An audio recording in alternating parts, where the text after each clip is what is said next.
don't you jump in? Next slide, please. Oh, you have it?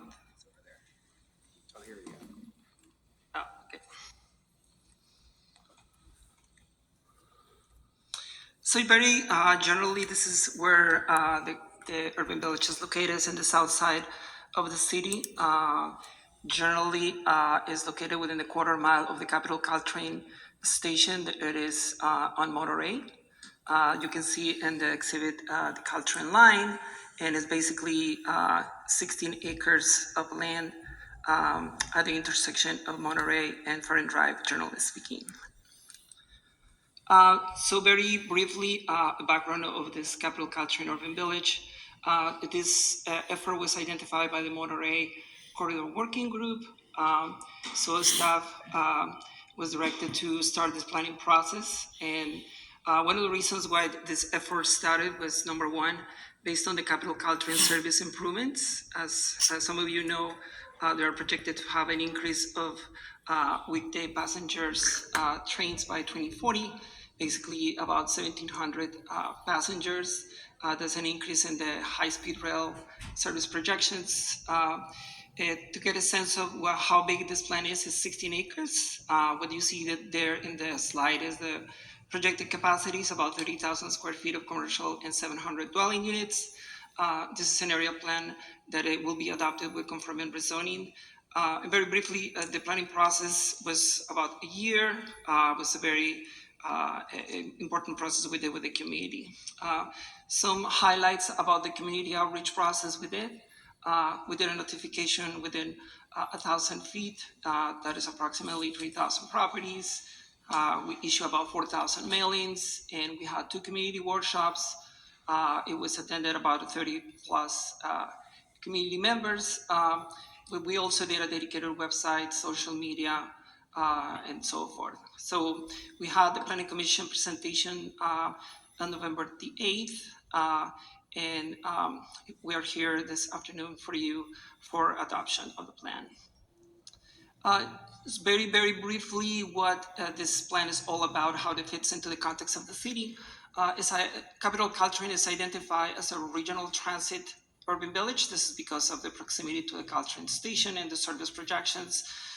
These are, as you know, the city's general plan identified this as compact communities. These places are basically areas where people can live and work. We bring a lot of placemaking concepts.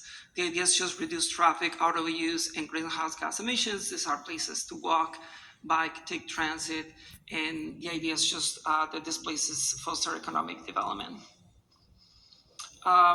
This is the statement of the vision of the urban village. I'm not going to read all of that, but basically this is a place that is designed to foster placemaking and trans-oriented development based on the service projections of the Caltrain.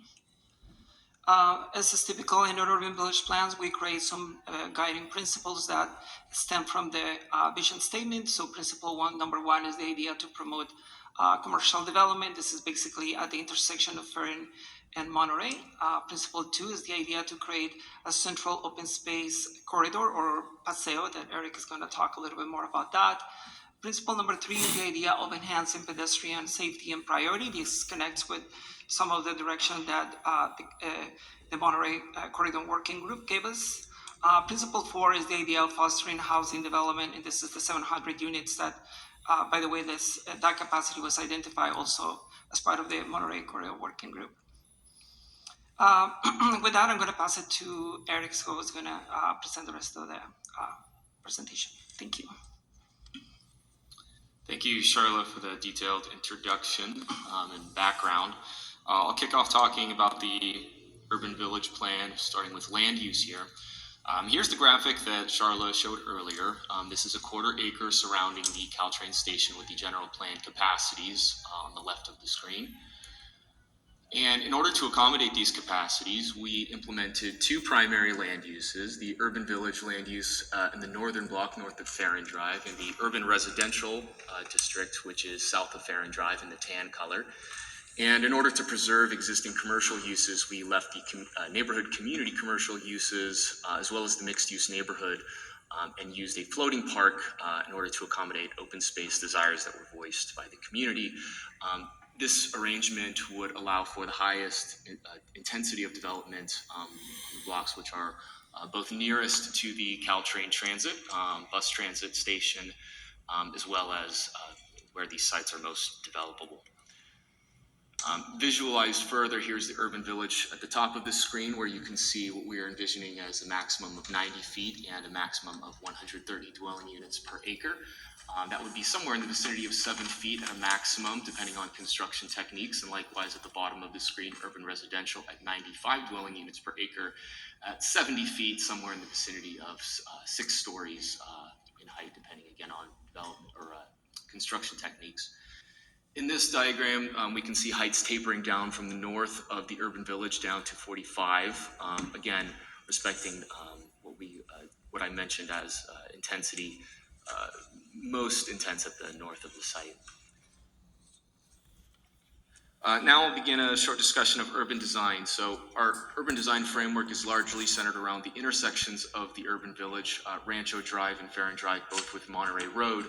At the south, the neighborhood commercial node is, again, where the existing commercial uses, including the famous DiMaggio's restaurant and an existing grocery store, intersect with Monterey Road.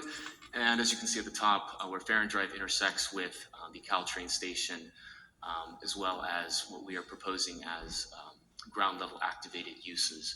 And so in this gateway node rendering, we can see that there are transportation improvements, including a mobility hub.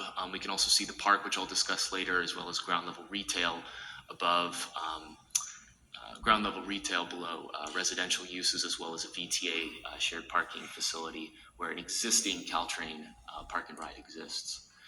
Here's a pedestrian level rendering of that intersection of Farron Drive and Monterey. So you can see some of the visual components we are anticipating there. Now I'll begin a brief discussion of open space. Now, the central piece of this open space concept is the central paseo system, which would navigate pedestrians from north to south. This is a tilted diagram. North and south is to the left and right. Through the middle of the paseo is also what we're envisioning, the floating park that I mentioned earlier. We are envisioning this as a half-acre site, and the paseo would traverse through this central park feature.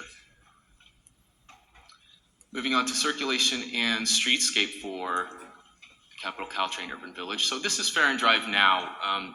There's a hazardous condition both at this intersection and at Rancho where pedestrians would have to traverse across 2 separate slip lanes, as well as the actual crossing of Farron Drive itself. And further at Farron